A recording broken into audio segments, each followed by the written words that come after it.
سورہ نساء آیت نمبر 4۔ بسم اللہ الرحمن الرحیم۔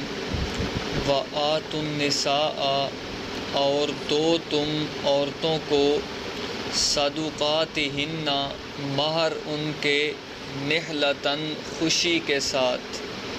فَإِن طِبْنَ، پس اگر چھوڑ دیں، لَکُم تمہارے لیے، عن شیء منہ کوئی چیز اس مہر میں سے، نفساً خوشی کے ساتھ، فَکُلُوہ، پس کھاؤ تم اس کو، ہنیئاً مزیدار، مریئا خوشگوار۔ آیت نمبر 4 کے اندر تیسرا حکم بیان ہو رہا ہے۔ امور انتظامیہ میں تدبیر منزل کا مضمون جاری ہے کہ مجاہد کے، توحیدی کے گھر کے احوال وہ درست ہونے چاہیے۔ گھر کا نظام درست ہوگا سب سے پہلے اتفاق ہو۔ دوسرا قانون بیان ہوا کہ گھر کا نظام درست ہوگا جب مالی معاملات درست ہوں گے، لہٰذا تاکید کے لیے کہہ دیا کہ یتیموں کے مال ان کو دو، اس میں گڑبڑ نہ کرو۔ اگلا حکم وہ آیا کہ یتیم عورتوں کے ساتھ اگر تم انصاف نہیں کر سکتے تو ان کے ساتھ نکاح نہ کرو۔ باقی ان کے علاوہ جو آپ کے لیے حلال عورتیں ہیں، 4 تک ایک وقت میں نکاح کی اجازت شریعت نے دی ہے، ان سے نکاح کر لو۔ آج کی آیت میں تیسرا حکم ہے کہ نکاح جس عورت سے بھی کرو اس کو مہر دینا ہوگا، چاہے وہ یتیم عورتوں سے کرو یا ان کے علاوہ کسی اور عورت سے کرو۔ مہر کسے کہتے ہیں؟ حق مہر وہ مال ہے جو عورت کے مرد کے لیے حلال ہونے کے اعزاز میں آدمی پر واجب ہوتا ہے۔ دینا کس کو ہے؟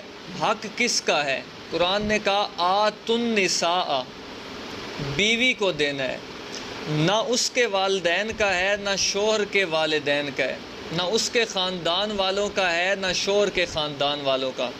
وہ حق بیوی کا ہے، اس کو دینا ہوگا۔ آگے کہا نحلتاً، خوشی کے ساتھ دو، بوجھ نہ سمجھو اپنے اوپر، تنگی نہ سمجھو، خوشی کے ساتھ دے دو۔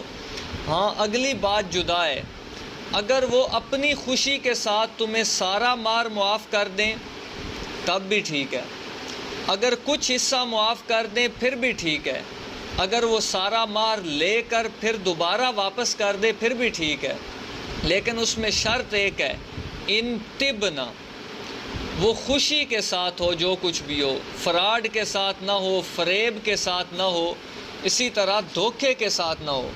بیوی کو دھوکہ نہ دے کہ تم مجھے ابھی دو، یہ کام اٹکا ہوا ہے پھر آپ کو دے دوں گا، یا اس طرح کوئی دوسرے طریقے سے چکر چلا کر نہ لیا جائے۔ طبنا، خوشی کے ساتھ وہ خود دے دے۔ اور یہ آیت فَإِن طِبْنَ، یہ ماخذ ہے اس حدیث کا جو امام الانبیاء صلی اللہ علیہ وسلم نے فرمایا لا يحل مال امرئ مسلم الا بطیب نفس، کہ کسی بھی مسلمان کا مال کھانا اس وقت تک جائز نہیں جب تک اس کی دلی خوشی نہ ہو۔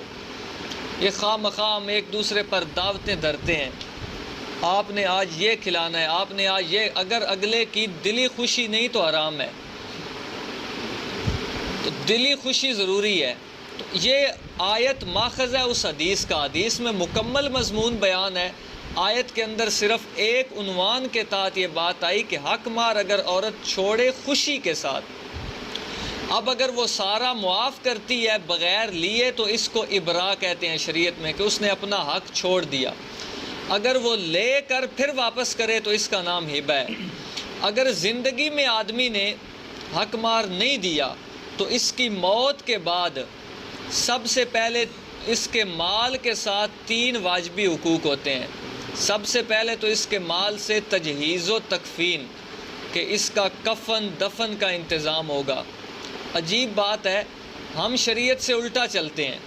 شریعت نے کہا کہ کفن میت کے اپنے مال سے ہونا چاہیے، کسی کا احسان نہ رہے اس پر، اپنے مال سے ہو۔ ہم کہتے ہیں نہیں، سسرال لائیں گے، اپنی طرف سے رسم، جہاں شرعی حکم ہے اس کے مقابلے میں ایک رسم ہے۔ تو سب سے پہلے تجہیز و تکفین ہوگی.